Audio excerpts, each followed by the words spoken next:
Dear people of God, as we gather in God's presence, let us confess our sins. Many times in our lives, we make mistakes by our action, by our deeds. Lord, thank you, Jesus. We know you are in our midst. Lord, where we are right now, let us, your presence be there from beginning to the till the end. Let us look to the Lord and pray. Dear Heavenly Father, we thank you for this beautiful day that you have given to us. Lord, we come before you in Jesus' name and we humble ourselves. Lord, Lord, protect us throughout this service. Lord, guide us, lead us. Lord, you are great. There is none like you, Lord.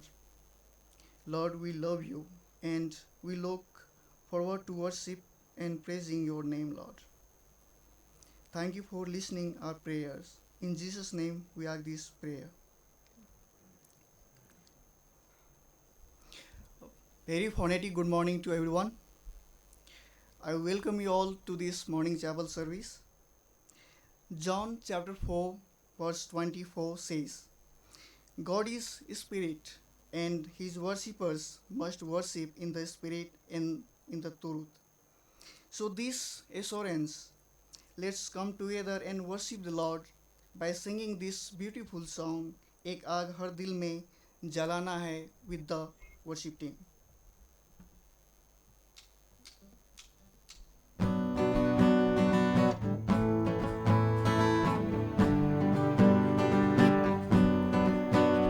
एक आग है दिल में हमको जलाना है एक आग है दिल में हमको जलाना है भटके हुए जीवन को प्रभु से मिलाना है भटके हुए जीवन को प्रभु से मिलाना है एक आग है दिल में हमको जलाना है एक आग है दिल में हमको जलाना है संसार की आशा भरी नजरें हमी पर है उद्धार का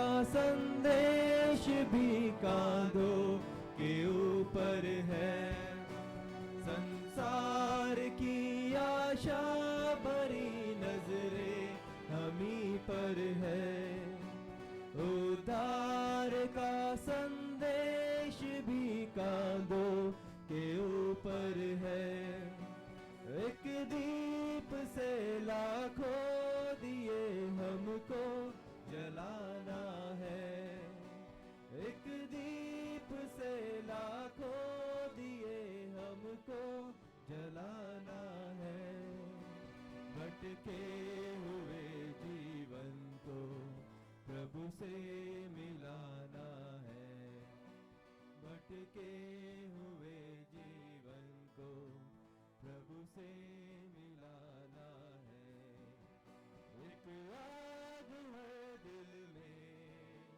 हमको जलाना है इतने सरल ये रास्ते कल ना खुले होंगे प्रचार के अवसर हमें हासिल नहीं होंगे इतने सरल ये रास्ते कल ना खुले होंगे प्रचार के अवसर हमें हासिल नहीं होंगे तैयार रहना कल हमें खुद को मिटा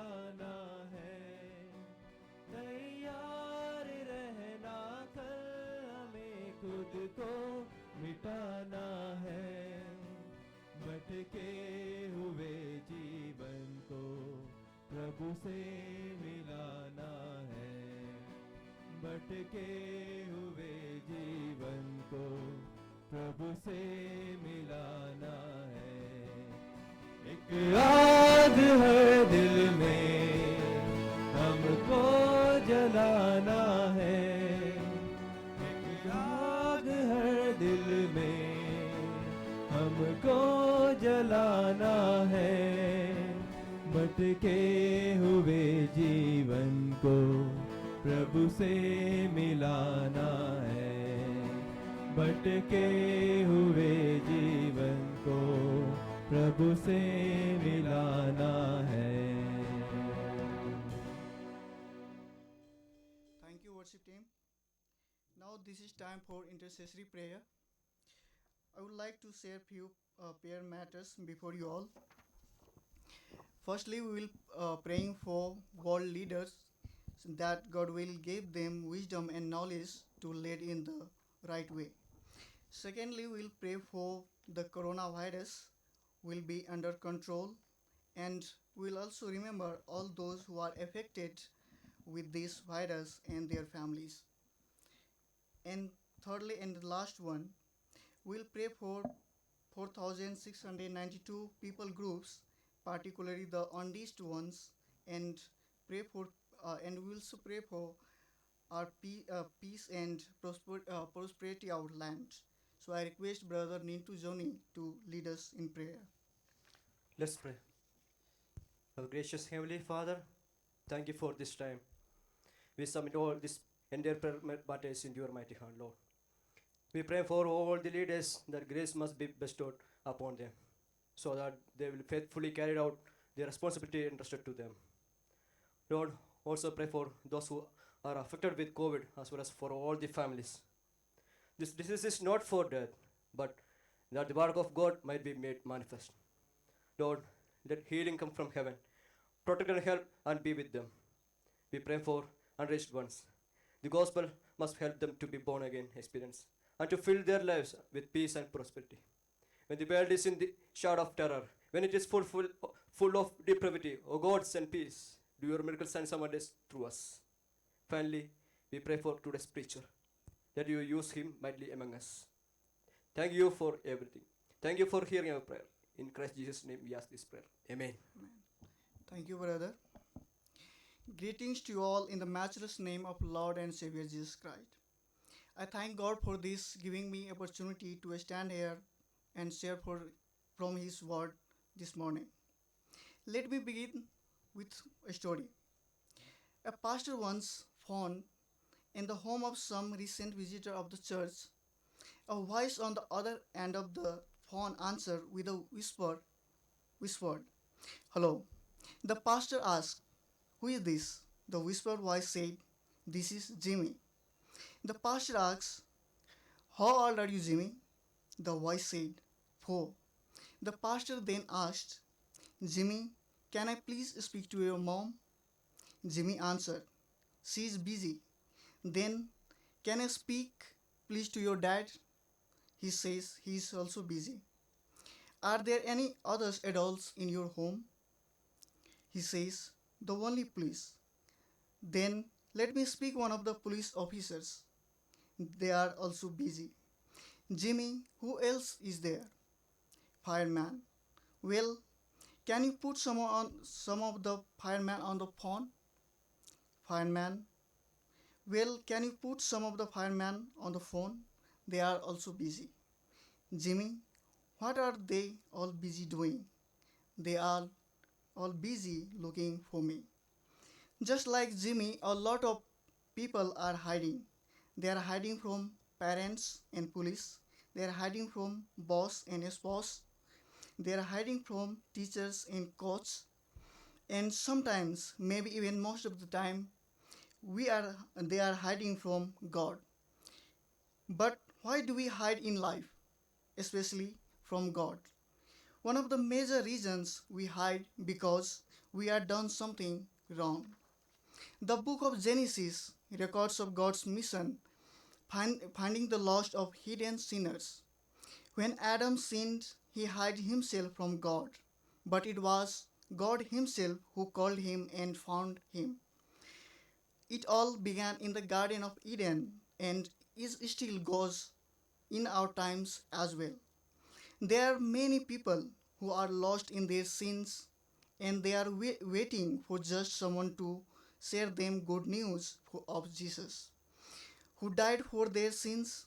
This morning, let us prayerfully meditate on the story of a man who never expected that God can save him from his sins and give him salvation, whereas it was already in God's mind to save him.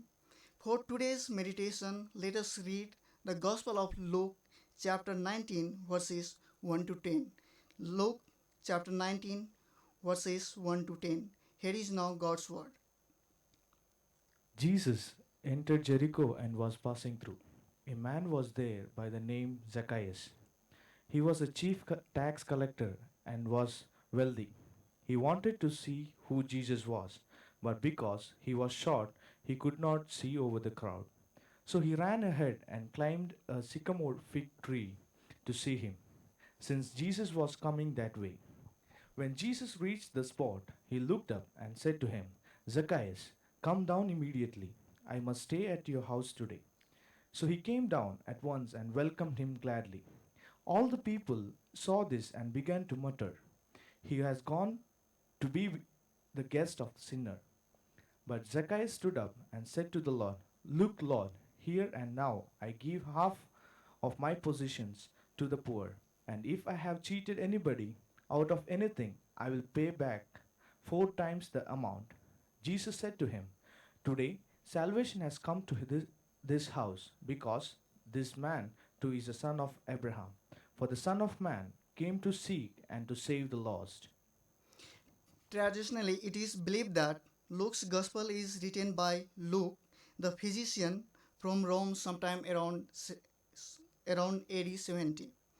This Gospel is addressed to Theophilus. The Gospel, according to Luke, is considered as one of the treasure of the biblical literature. Among other Gospels, only the Gospel of Luke mentions the story of Zacchaeus.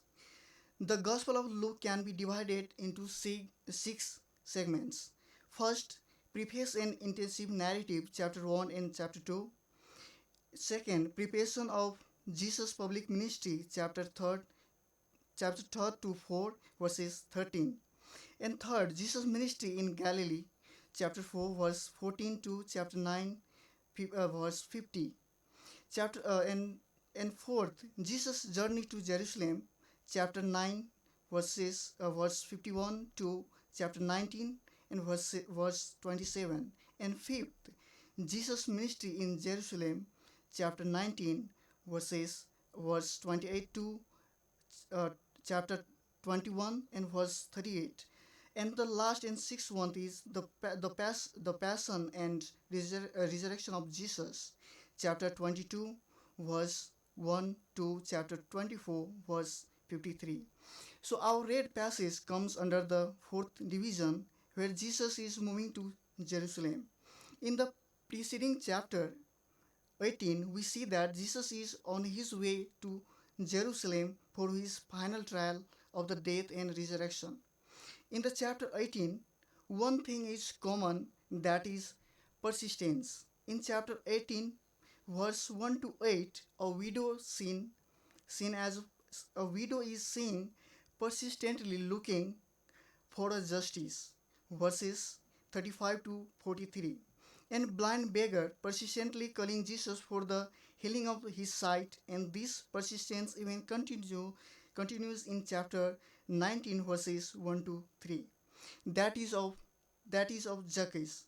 Chapter 18 and chapter 19 are called as friend of sinners.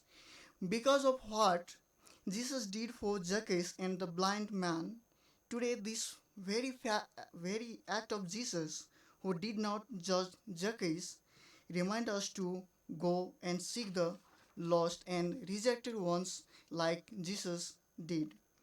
Jesus set a model before us for how to do God's mission, admits in this world. To ponder more about God's mission, I would like to invite you to meditate with me on the theme Jesus' model for mission to save the lost. Jesus' model for mission to save the lost. So, under this theme, here is my first point.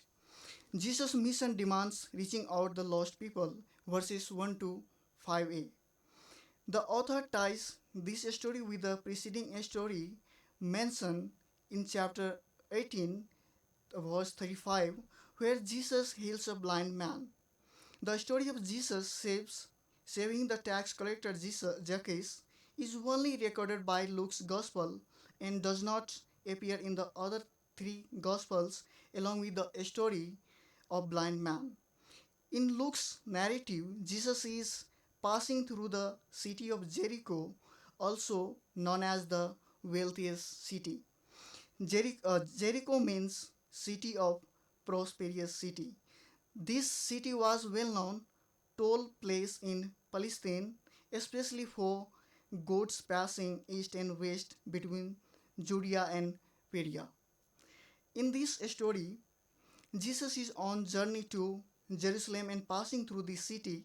The Greek word for he was passing used is dichormai, which means to go out, let us pass over, will go through, and so on. All these meanings show that it was not an accident that Jesus took that path, rather a willful decision to Jesus to pass through Jericho. Now, in this story, Luke introduces a rich man called Zacchaeus who lived in that city.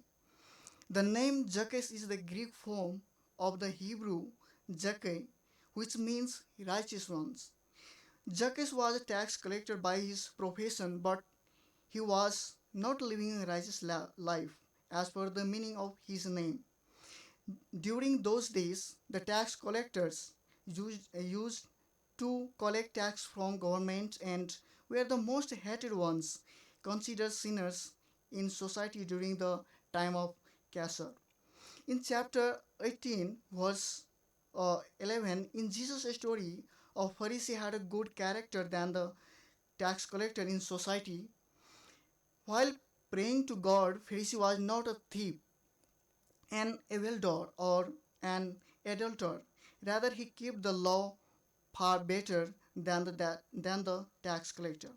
Verses, verse 3 says, Zacchaeus was seeking to see for who Jesus was. The Greek word used seeking used is jeto, a word which has meaning like search for, desire, demand, and so on. Zacchaeus shows the desire to see Jesus. Luke do not mention about the reason for why Zacchaeus was searching for Jesus. Like Zacchaeus, sometimes it seems very hard for why Zacchaeus was searching for Jesus. While when when sins rule over that person's, like the crowd around Zacchaeus, what is that crowd that you see ordering you to stop the see Jesus? It is the crowd of problems, insecurity, fear, worries.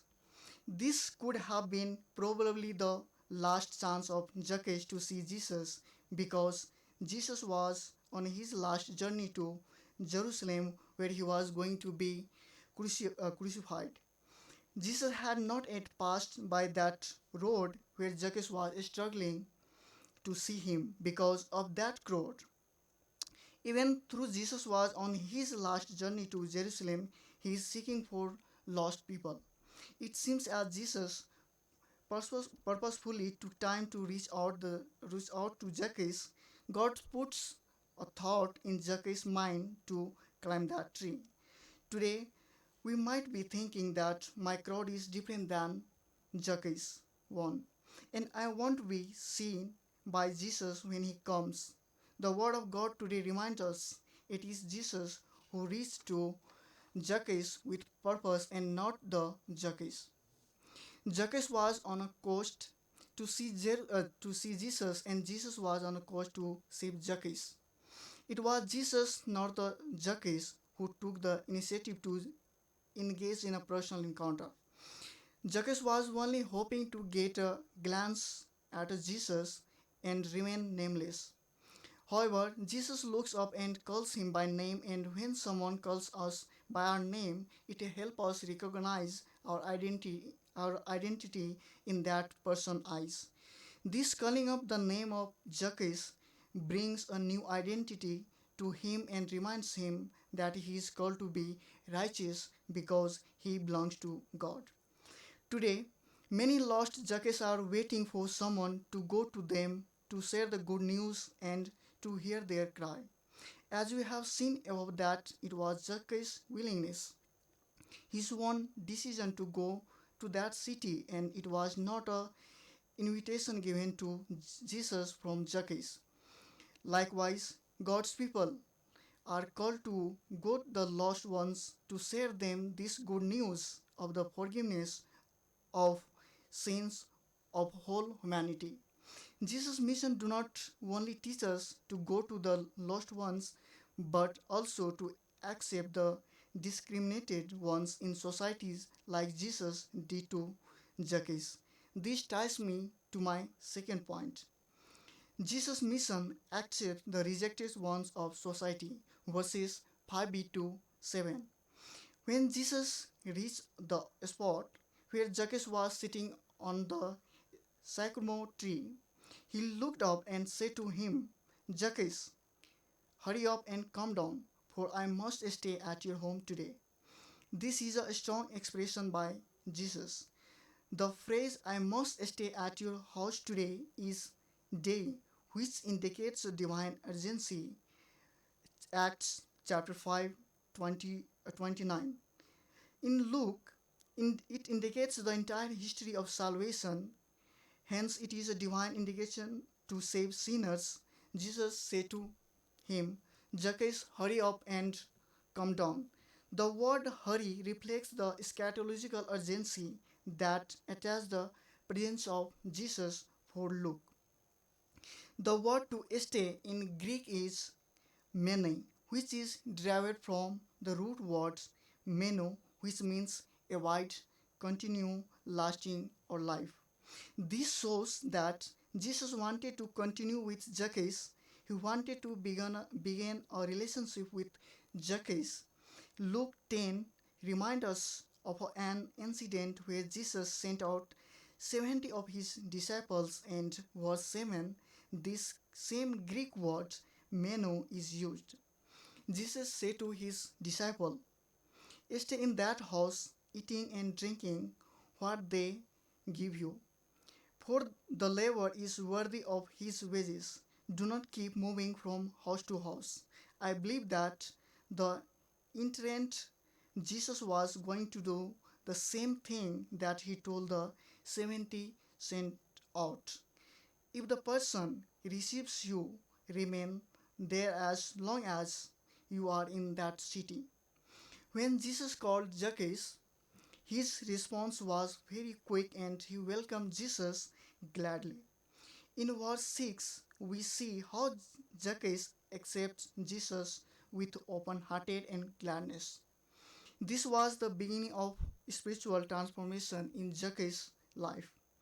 Verse 7 says, all the people who saw this began to mutter, he has gone to be the guest of a sinner.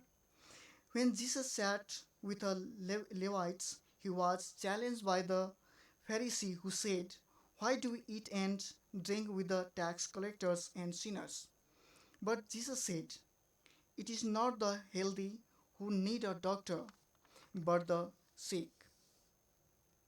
I have not come to the call the righteous, but sinners to repentance. Luke chapter 5 verses 30 to 31. They would have been happy perhaps if Jesus had gone there to rebuke the sinners and strengthen them out instead. They saw Jesus eating with them. It seems he went there with no agenda, just to be a friend to that tax collector who did not get love and acceptance from his own society. Jesus was not explicitly asking tax collector to clean up his life first and then he would befriend him. Jesus fairly gave his friendship to all without any strings attached. Do you find struggling to accept anyone in your own life because of someone mistakes done against you or your family member or against the church ministry? Do you know people in your own church who do not have godly friends with whom they could share their burdens? Sometimes it's a messy business making friends with sinners who do not look promising or like they will fit in that our church. Today, we might be thinking that my problem is not what many people think can be resolved easily. You might not remembering people who rejected you, your family once, and the sake of Jesus Christ, no matter your past may be. Like Jesus who came to Zacchaeus today, Jesus has come to us. He is right where you are right now. He is speaking to us this morning and asking if he may enter in your house today. Jesus visit to Zacchaeus opened his spiritual eyes to see that God loves him, and this kind of acts Jesus made Zacchaeus repentant from his sins and made him realize the very need of God's salvation in his personal life, which leads to my third point. Jesus' mission led sinners to God's salvation, verses 8 to 10. In verse 8, we see how Zacchaeus stood up and confessed and declared to give generously to the poor, and he, he was even ready to repay 4 times of amount. He had cheated anybody of anything. The phrase stood up traditionally indicates about Zacchaeus' genuine repentance of his past wrong deeds. The verb give is associated with here and now indicates the immediacy of action and excitement. The phrase 4 times of amount can be seen in the book of Exodus, chapter 22, verse 1, which was for sheep. In verse 9, Jesus says, today's salvation has come to this house because this man too is a son of Abraham. These words of Jesus about the most glorious words ever revealed in the scripture. The statement, he too is a son of Abraham, means a spiritual son, the son of the Most High. The most of the phrase of the Son of Man came to seek and save the lost echoes the formation of Yahweh's self-declaration in Ezekiel chapter chapter 34 verse 16 as the true shepherd who will seek and save the lost sheep for Israel. Luke chapter 19:10 says, "For the Son of Man came to seek and save the lost." The Greek word for lost is apollos, which has meaning like to destroy or destroy utterly. This shows a continuous process of destruction. Jesus, while talking about seeking the lost people, meant about these who continuously are getting destroyed and are hopeless. This expresses his very purpose for why he came to this earth. It is very significant. In fact, we have seen throughout Luke's gospel, it shaped everything that Jesus did. Then, in light of this, we have to ask ourselves, are we doing the same? Are we building up walls? Are we comfortable in our families in our happy church community? Or are we like the Lord seeking out the lost? Jesus, being a spiritual teacher, he did not only teach his disciples to do the mission of God by accepting rejected ones if societies, but also host them for how God and accept them the way they are. Many of preachers today are busy in preaching the church to go to the people who are who are in need, but but few are there, few are there who do not speak but saw them for how to do ministry. If you want to follow Jesus, then your purpose must be your purpose. His pain must be your pain. God may take us to any place of His purpose to make His creation hear His words. In this context, Jesus entered in a rich man's house to save him, which shows that God's love is same for both rich and poor. Our ministry today, whether among rich or poor, sick or healed, whether among accepted or rejected, or even discriminated ones in the society, must lead them to God's salvation because that's God's mission is. This morning, we had the opportunity to meditate on the theme Jesus model for mission to save the lost under which we discussed that Jesus mission demands reaching out reaching out the lost people. Under this under this point we could learn for how Jesus goes on extra mile to meet with Zacchaeus and he stay with him. The second point, which is Jesus' mission accepts the rejected ones of society. We learn that how Jesus accepts Jesus the way he was, where all other neighbors could not really love Zacchaeus because of his profession and sinful life. Under third point, Jesus' mission led sinners to God's salvation. We could see for how Jesus went to this rich man's house, which led him to salvation, teaches us that no matter among what tribe or group of people, whether rich or poor, we are serving them. Our ministry should be lead them to God's salvation. Today in India, where it is pandemic all around, people have become so helpless and are desperately searching for God who could save them and their dear ones and could comfort them. Lord Jesus used pray to long nights to seek God's will for his people and used to walk miles and miles during his ministerial times to reach out the people.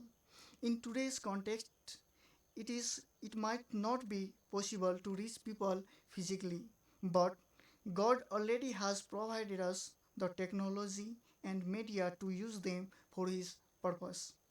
Jesus once said to his disciples in Matthew chapter 4 verse 19, "Come and follow me and I will make you fishers of man." A true disciple is committed to Jesus and takes part in what Jesus did to seek and save the lost. Luke chapter 19 verse 10. Jesus saves the rich, he saves the outcast, he saves the hated and despised, he saves the poor, weak, and needy, he saves the disfigured and disabled. Jesus saves. The grace of God is indiscriminate. God saves those mired in sexual sin, and God saves the judgmental, bitter, and angry. God saves the drunkard and non drunkard. God is on his mission to gather people to be reception of his glorious grace.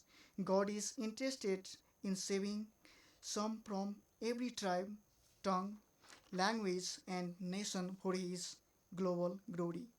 We have the power of Holy Spirit dwelling within us, the very power of God that raised Jesus from the dead, so that we might be bold and winsome in our words and deeds to testify to the love of Christ. Let us shine our lights and let the whole world see that we are those who labor with the Christ to seek and save the lost. Shall we pray?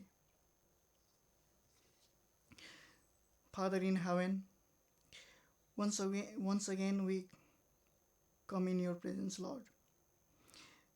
Thank you, Lord, for these wonderful words. Lord, we humble ourselves before these words, Lord. Lord, help us to meditate these words in our lives and apply in our ministry, Lord.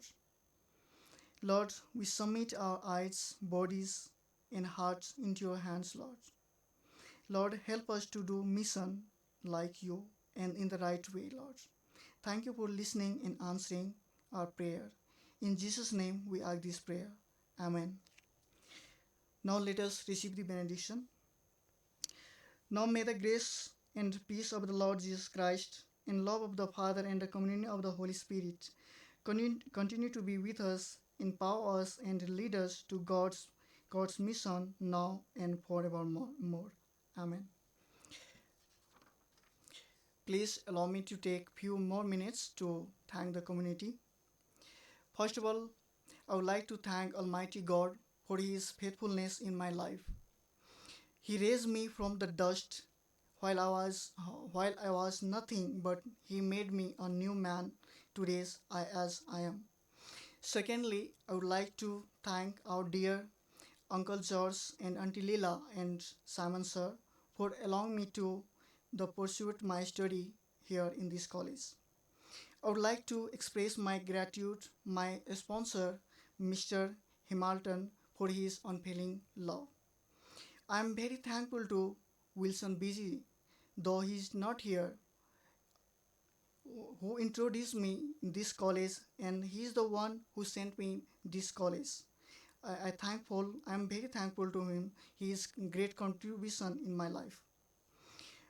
A special thanks to my mentor Alexa, who helped me in sermon preparation.